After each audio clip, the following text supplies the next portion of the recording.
আপনাদের একটা প্রাণের প্রতিষ্ঠান 20 দফা দাবিতে এবার আন্দোলনে নেমেছে বিমান বাংলাদেশ এয়ারলাইন্সের কেবিন ক্রু ইউনিয়নের নেতৃবৃন্দ। রোববার সকাল থেকেই বাংলাদেশ বিমান কেবিন ক্রু ইউনিয়নের পক্ষ থেকে প্রায় 40 জন কেবিন ক্রু অনশন করেন। 20 দফা পূরণ না হলে তারা কর্মবিরতির হুমকিও দেন। কেবিন ক্রুরা জানান তারা দাবি আদায়ে সকাল থেকে অনশন করছে। দাবি আদায় না হলে তারা ফ্লাইট পরিচালনা না করে কর্মবিরতিতে যাবেন বলেও হুমকি দেন। আজকে আমাদের ডিরেক্টর স্যার উনিও অ্যাডমিট ক্যাডারে উনি চলে যাবেন। ক্ষতিগ্রস্ত যেটা হওয়ার সেটা আমাদেরই হবে, এটা অনেকেই অনেক জায়গা থেকে বুঝাইছে। আমিও আমার জ্ঞানের যে সংকটে বলেন, গভীরতা বলেন, আপনাদের প্রতি ফুলি সিম্পাথাইজড বলেন, আর আপনি আপনাদের সাথে আমার জীবন উৎসর্গ করার কথাই বলেন। জিনিসটা নেগেটিভ একটা নিউজ যাবে যে নতুন একটা গভর্নমেন্ট আসছে, সেই গভর্নমেন্টের বিপক্ষে আমরা কাজ করতেছি। এই ব্যাপারটা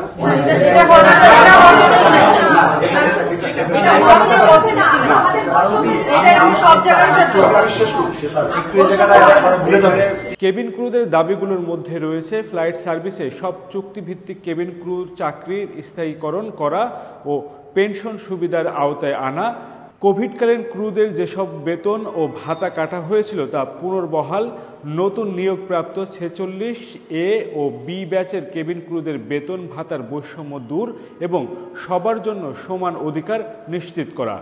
এছাড়া ক্রুদের বর্তমান অ্যালাউন্স 3 মাস পর পর রিভিউ প্রশাসনিক আদেশ বাতিল করে শতভাগ ভাতা ডলারে প্রদানের জন্য নতুন প্রশাসনিক আদেশ জারি, যাত্রীদের সেফটি এবং সার্ভিস সুষ্ঠুভাবে প্রদানের জন্য ক্রুদের নিরবিচ্ছিন্ন ও পরিপূর্ণ রেস্ট নিশ্চিত করার লক্ষ্যে পৃথিবীর অন্যান্য দেশের স্বনামধন্য এয়ারলাইন্সগুলোর মতো সবার জন্য সিঙ্গেল রুম নিশ্চিত, মহিলা কেবিন ক্রুদের 3 বছর পর্যন্ত বিবাহ না করার এই বৈষম্য দূর করা, ফ্লাইট সার্ভিস ডিপার্টমেন্টকে ঢেলে সাজানো, শিডিউলার থেকে শুরু করে ম্যানেজার ডিজিএম পর্যন্ত সব স্থানে যোগ্য লোককে বসানো ও জনবল বৃদ্ধি করা।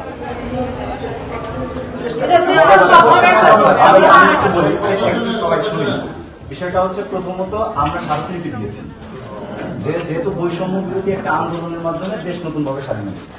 আমরা নতুন একটা স্মারকলিপি দিয়েছি, সেটা ডকুমেন্টস আমাদের কাছে এবং রিসিভ কপি। এর পরবর্তীতে আমাদেরকে ম্যানেজমেন্ট ডেকে ইডি মিটিং এ সেটাকে অ্যাপ্রুভাল দিয়েছে। যেহেতু 3132 কে অ্যাডমিন অর্ডার করে দিচ্ছে এবং আমাদেরকে অ্যাডমিন অর্ডার করে না, এখানেও বৈষম্য। তো তারপরে পরবর্তীতে আমরা যখন এই বিষয়টা নিয়ে মুভ করেছি এবং এমডি স্যার আমাদের সবাইকে ডেকে বুধবারে বলে দিয়েছে যে রবিবারে আমি তোমাদের এই বিষয়টা সমাধান করব। তো আমরা বৃহস্পতিবার, শুক্রবার, শনিবার মাঝখানে 3 দিন গেছে। রবিবারে আমাদেরকে আসতে বলার কারণেই কিন্তু আমরা আসছি। ক্রুরা আরও জানান, ফ্লাইট ডিউটি শেষ করার পর ডিউটি টাইমের মধ্যেই ড্রপের গাড়ি নিশ্চিত করা, ক্রুদের মাসিক ডে অফ ও বার্ষিক প্রাপ্য সব ছুটি প্রাপ্তির ব্যবস্থা করা, সব বৈদেশিক স্টেশন থেকে অ্যালাউন্স উত্তোলনের ব্যবস্থা, ব্রিফিং রুমে বিশ্রামের পর্যাপ্ত ব্যবস্থা, কেবিন ক্রুদের ইউনিফর্ম, সুটকেস, হ্যান্ডব্যাগ ইত্যাদি ইউনিফর্ম দ্রব্যাদি বিমান থেকে সঠিক সময়ে প্রাপ্তির সহজীকরণ, দাম্মাম কুয়েত স্টেশনে স্লিপের ব্যবস্থা, কেবিন ক্রুদের হোটেল নির্বাচনের সময় তাদের প্রতিনিধির অন্তর্ভুক্তির ব্যবস্থা করতে হবে।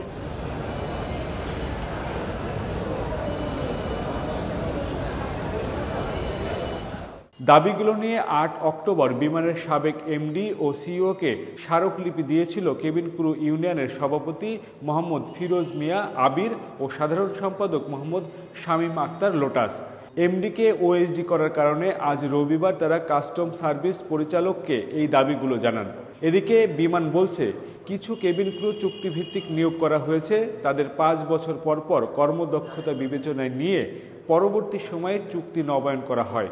তবে তারা যে চাকরির স্থায়ী সুপারিশ করেছে সেটি সম্ভব নয়, কারণ স্থায়ী করলে তারা 57 থেকে 59 বছর বয়স পর্যন্ত চাকরি করবে। বিশ্বের কোনো এয়ারলাইন্সে এত বয়স্ক কেবিন ক্রুকে দায়িত্ব পালন করতে দেখা যায় না। এক্সপিরিয়েন্স সবকিছু দিয়ে আমি সব জায়গায় আলোচনা বিভিন্ন কিছু করার ভিতর দিয়ে দেখছি যে আমাদের আন্দোলনও চলবে, আমরা ফ্লাইটকেও চলতে দিতে হবে। বিমান বাংলাদেশ এয়ারলাইন্সের কেবিন ক্রুরা যদি এই কর্মবিরতি চালু করে তাহলে বিমানের শিডিউলের ব্যাপক বিপর্যয় ঘটবে। সেই ক্ষেত্রে খুব দ্রুত সময়ের মধ্যে এই দাবিগুলো পূরণ করে তাদেরকে কাজে ফেরানোর তাগিদ দিয়েছেন বিশেষজ্ঞরা। বলছেন বিমান বাংলাদেশ এয়ারলাইন্সের প্রতিদিন বেশ কিছু আন্তর্জাতিক এবং অভ্যন্তরীণ ফ্লাইট থাকে। সমস্ত ফ্লাইটেই যদি তারা কর্মবিরতি পালন করে সেই ক্ষেত্রে বিমান বেশ একটি বেকায়দার মধ্যে পড়বে এবং এই ক্ষেত্রে যাত্রী ভোগান্তি বাড়বে কয়েক গুণ। যাত্রী ভোগান্তি এবং শিডিউল ঠিক রাখতে দ্রুত সময়ের মধ্যে এই সমস্যার সমাধান করা জরুরি। এই তিনটা আমাদের যদি 1, 2, 3 বলে এটা হচ্ছে আমাদের স্পেশাল দাবি।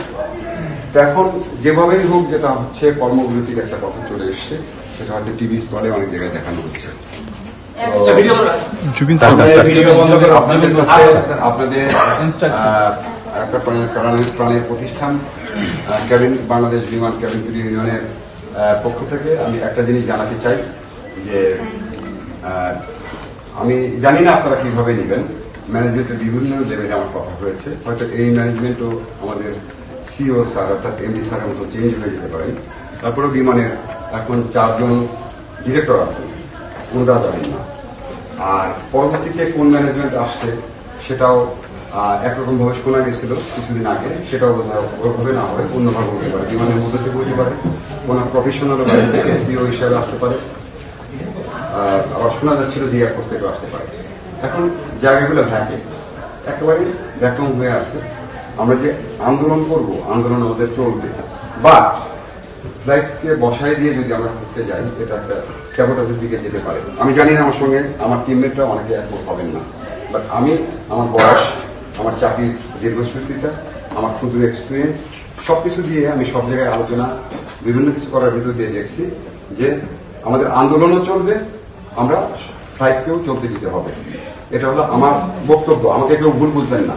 আমি সততার সাথে দায়িত্ব নিয়ে বলতেছি, যখন এখানে ফিল আপ হবে আমাদের পোস্টগুলোর উপরে ফিল আপ হবে, আপনাদের পার্মানেন্সি হবে হবে হবে, এই দায়িত্ব আমি আমরা একদিনকেও ছাড় দিব না। তবে বিমানে যদি আমরা বসাই দিই, আজকে আপনার জিএম আছে, আর্মির লোক আর্মিতে ফেরত চলে যাবে, আজকে এমডি চলে গেছেন, আজকে আমাদের ডিরেক্টর স্যার উনিও অ্যাডমিন ক্যাডারে উনি চলে যাবেন। ক্ষতিগ্রস্ত যেটা হওয়ার সেটা আমাদেরই হবে, এটা অনেকেই অনেক জায়গা থেকে বুঝাইছে। আমিও আমার জ্ঞানের যে সম্পদে বলেন, গভীরতা বলেন, আপনাদের প্রতি ফুলি সিম্পাথাইজড বলেন, আর আপনি আপনাদের সাথে আমার জীবন উৎসর্গ করার কথাই বলেন, জিনিসটা নেগেটিভ একটা নিউজ যাবে যে নতুন একটা গভর্নমেন্ট আসছে, সেই গভর্নমেন্টের বিপক্ষে আমরা কাজ করতেছি। এই ব্যাপারটা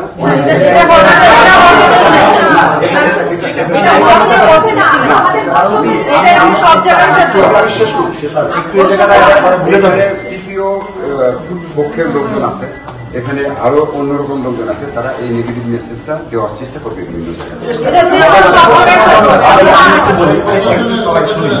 বিষয়টা হচ্ছে প্রথমত আমরা স্মারকলিপি দিয়েছি যেহেতু বৈষম্য বিরোধী একটা আন্দোলনের মাধ্যমে দেশ নতুন ভাবে স্বাধীন হয়েছে।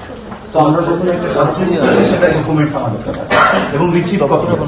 এর পরবর্তীতে আমাদেরকে ম্যানেজমেন্ট ডেকে ইডি মিটিং এ সেটাকে অ্যাপ্রুভাল দিচ্ছে। যেহেতু 3132 কে অ্যাডমিন অর্ডার করে দিচ্ছে এবং আমাদেরকে অ্যাডমিন অর্ডার করে না, এখানেও বৈষম্য। তো তারপরে পরবর্তীতে আমরা যখন এই বিষয়টা নিয়ে মুভ করেছি এবং এমডি স্যার আমাদের সবাইকে ডেকে বুধবারে বলে দিয়েছে যে রবিবারে আমি তোমাদের এই বিষয়টা সমাধান করব। তো আমরা বৃহস্পতিবার, শুক্রবার, শনিবার মাঝখানে 3 দিন গেছে। রবিবারে আমাদেরকে আসতে বলার কারণেই কিন্তু আমরা আসছি। 3132 সাথে আমাদের একটা ডিফারেন্স আছে, সবার জানা উচিত। এটা হচ্ছে জানা উচিত এই কারণ হচ্ছে এই জিনিসটাকে মিস ইন্টারপ্রেট করলে অসুবিধা।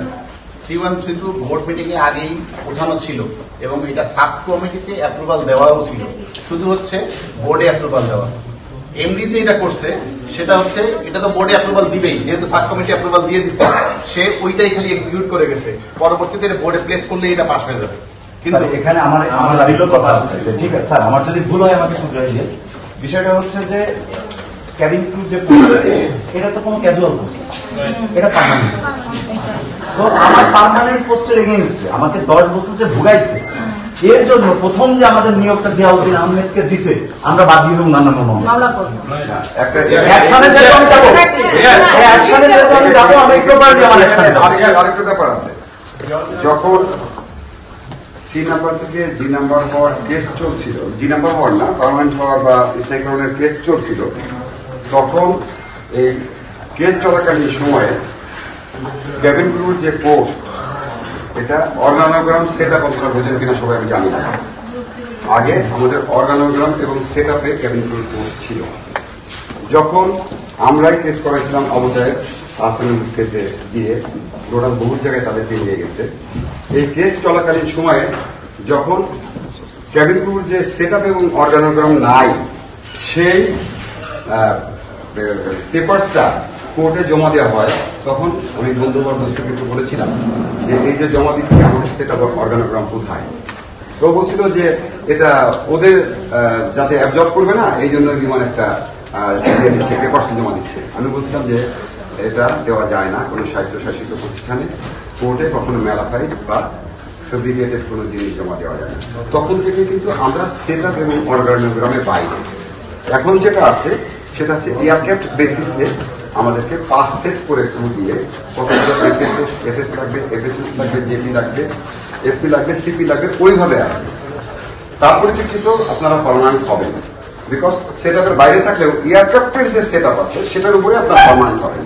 তবে এটা একটু দীর্ঘসূত্রিতা আছে আমার কাছে যেটা মনে হয়। এখন দিবেটা কি আমাদেরকে? আমি অনেক চিন্তা করেছি, আমরা প্রায় বসাই দিতে পারবো।